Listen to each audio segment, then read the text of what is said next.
The Prabhupada Connection. Causeless Mercy, 152, 7, Berry Place. By Patita Vanadasadhikari. The Magic Formula. 7, Berry Place. The address is a simple but magic formula, yet it is as important in ISKCON history as 26 2nd Avenue, and the transcendental accounts of the early days in London are no less significant than those in New York. The number 7 in the address reminds us of great festivals like Ganga Saptami or Advita Saptami based upon the auspicious 7th day of the waxing moon. Just by hearing 7 Berry Place we recall the undefeated Saptarathi warriors of the Mahabharata, commanders of 7 chariots. We find ourselves reflecting upon the 7 great sages overhead, the Sapta Rishis headed by Vashishta, who out of loving kindness bless this universe by ever circumambulating Dhruvaloka. The 7 sacred streams or Sapta Nadas headed by the Yamuna and Ganga come to mind, especially as we recall that one of the first married sannyasi disciples at 7 Berry Place was the illustrious Yamuna Dasi herself.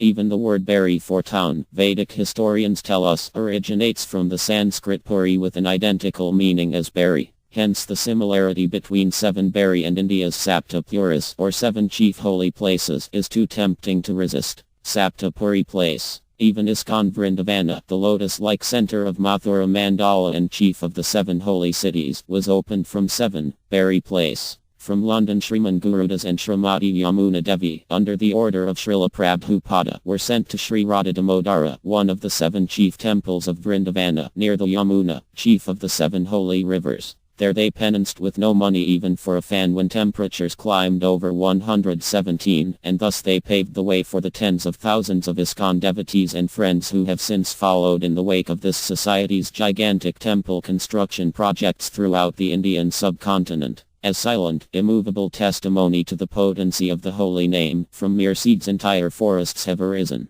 We may not understand Lord Krishna's plans for the world or for each of us, but Srila Prabhupada did. Lord Krishna's arrangement for the dawn of the Golden Age continues to blossom like a gigantic lotus. As London was known for centuries as the economic and governmental center of the world, so today it has bloomed to become a pivot for world Krishna consciousness sprouting from 7 Berry Place. At a casual satsangha on the grass with Gurudas and Punyatma Das at the 2008 San Francisco Rathayatra, Punyatma Prabhu mentioned that he had helped carry Srila Prabhupada, seated on a palanquin, into 7 Berry Place. Nearing the end of the world Akriya's divine manifest Leela, it would be His Divine Grace's final darshan of Sri Radha Londonishwara. Punyatma recalled the pure devotee's moon-like face was awash with a waterfall of tears as he entered the temple to pray before the presiding deities of London. I submitted to them how I had followed in the footsteps of Gurudas and the others to London, finally arriving in 1972.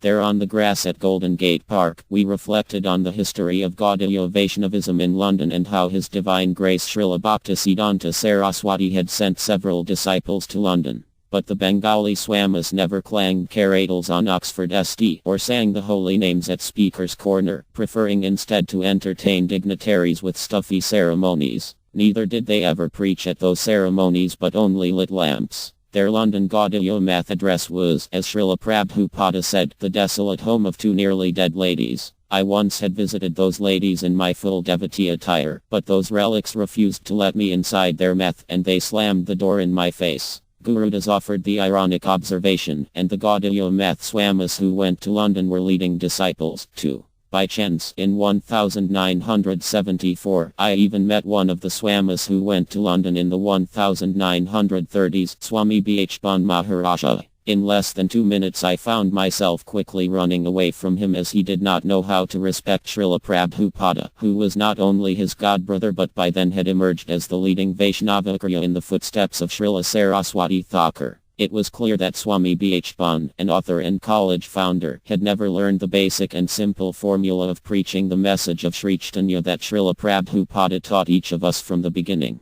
Rather than trying to attract a following through self-glorification and criticism of godbrothers, a preacher's duty is to impart whatever Krishna consciousness he has realized for the listener's eternal benefit. But enacting this principle requires a modicum of humility. If Bhban and the other London Swamis had understood this basic principle of preaching this eternal message born out of compassion for suffering mankind, then they might have been successful in London. Instead, the mantle of victory fell upon 6 new disciples, all eager to preach. Yamuna, Gurudas, Maladi, Shyama Sundar, Janaki and Mukunda. It is due to their single desire to share Srila Prabhupada's message that today this movement has become so successful in London and all around the UK. Their faith alone has transformed 7 Berry Place into a place of pilgrimage. Long before the 6 pioneers of 7 Berry Place ever went to London, they had even influenced my becoming a devotee right there in San Francisco. One summer day in 1968, by the will of Lord Krishna, I happened to attend the Rath Yatra festival, the second one held in the Western world.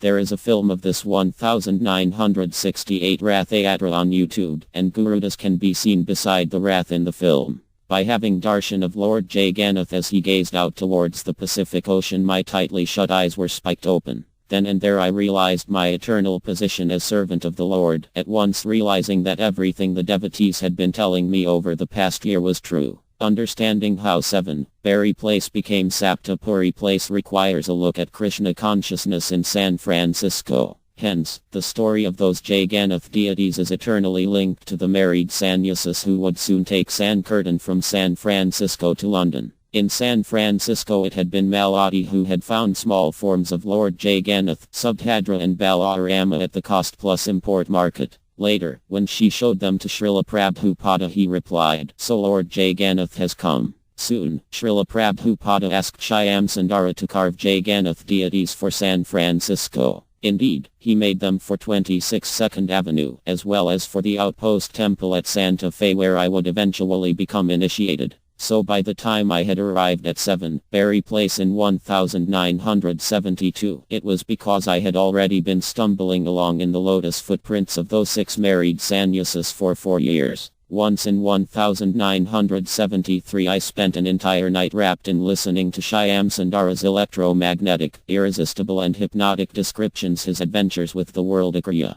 Readers who would like to know something about that unforgettable experience should get a copy of Siddhanta Dasa's Memories interview with Shyam Sundara or click on YouTube's several Hare Krishna tributes to George Harrison. Discussing his trip from San Francisco to London, Shyam Sundara revealed that he had acquired a huge pile of redwood logs and somehow got them shipped to England from San Francisco for 26. He had no idea what specifically would be done with these logs, but as it turns out they were just what was needed for putting the final touches on the temple when 7 Berry Place became manifest. He told me how Srila Prabhupada was so pleased with the London Centre that His Divine Grace had ordered a plaque be made and placed at the entrance stating that Shyam Sundara had built the temple. Has this order of the founder Agriya been carried out yet? Then, after many hours of Guru Katha, he hit me with the clincher. Lowering his gaze, he revealed that Srila Prabhupada had once told him, "You were my spiritual master in your past life." I was shocked and dumbfounded. What did he mean by that? I blurted, breaking silence. Shyam Sundara shrugged, appearing amazed that he had told me the story. Here the man who could think on his feet better than anyone I've ever met was at a loss for words. Well, then I continued, if you can't tell me what Srila Prabhupada meant, can you tell me what it was like? Edinburgh. By then Shyam Sundara, the GBC, had asked me to be the president of the Edinburgh Temple. The previous president had been the much-loved Prabhuvanatha who, after obtaining a huge place at Greyfriars, had departed to preach the glories of the holy name around the British Isles. At Edinburgh we had our fair share of drama and dharma, though I was there hardly 3 or 4 months. The police had ordered devotees to stop Sankirtan along downtown Princess St. because of some city regulation that only political parties could hand out leaflets there. In court, our lawyer, a handsome and fiery young Scot who gave his services for free, told the judge that we were also a political movement. Because we accepted the monarchical form of government, as testified by our scriptures, we were campaigning for a Krishna-conscious king. The next day my picture was on the front page of the local newspaper coming out of courthouse. One day at the Edinburgh Centre, a gentleman showed up at the door saying that a contract had been signed by the previous management to exterminate the mice. I was surprised because I hadn't seen any mice and knew nothing about the contract. A debate ensued in my head. Krishna's money has been spent on this service, so it should not be wasted. On the other hand, is it correct to kill mice, even though they might be a health risk to devotees? Agonizing over the issue, I allowed the man inside. For some years now the unstoppable effects of the Sankirtana movement had been spreading from the center at 7 Berry Place. Shyam Sundara said that Krishna had expanded his temple from Berry Place to include Bhaktivedanta Manor because there just was not enough room for any more devotees at the smaller London centre, and Srila Prabhupada loved the manor. There was cow protection and he could take walks through the peaceful town of Lechmore Heath. To keep Srila Prabhupada from never leaving, the charismatic Shyam Sundara had devised an ingenious trick, one he commented the other temple leaders never caught on to. He would bring famous dignitaries to hear the absolute truth from the lips of a Paramhamsa. As long as scholars, royal knights, and even race car drivers were coming for darshan, how could Srila Prabhupada leave London? Soon a big initiation was to be held at the manor conducted by Srila Prabhupada, so we Edinburgh devotees went along in a temple van. I recall one new devotee named N, I think, who never spoke but who longed to become an initiate. She had donated her fortune of 151, everything she had, so I recommended her. I even came up with a name for her, to Anandi Dasi, thinking it sounded like a feminine form of Ananda. At the gala initiation, I had serious misgivings. I really did not know if there was any such word as Anandi. Nervously I waited, but when her turn came to accept her beads, Srila Prabhupada was so kind he actually lectured to the large gathering on her new name Anandi Dasi, reciting references from the Govinda prayers of Lord Brahma. I was relieved that my foolishness had not been brought to light. Not yet, anyway. One day I went along while Srila Prabhupada was taking his walk around Lechmore Heath.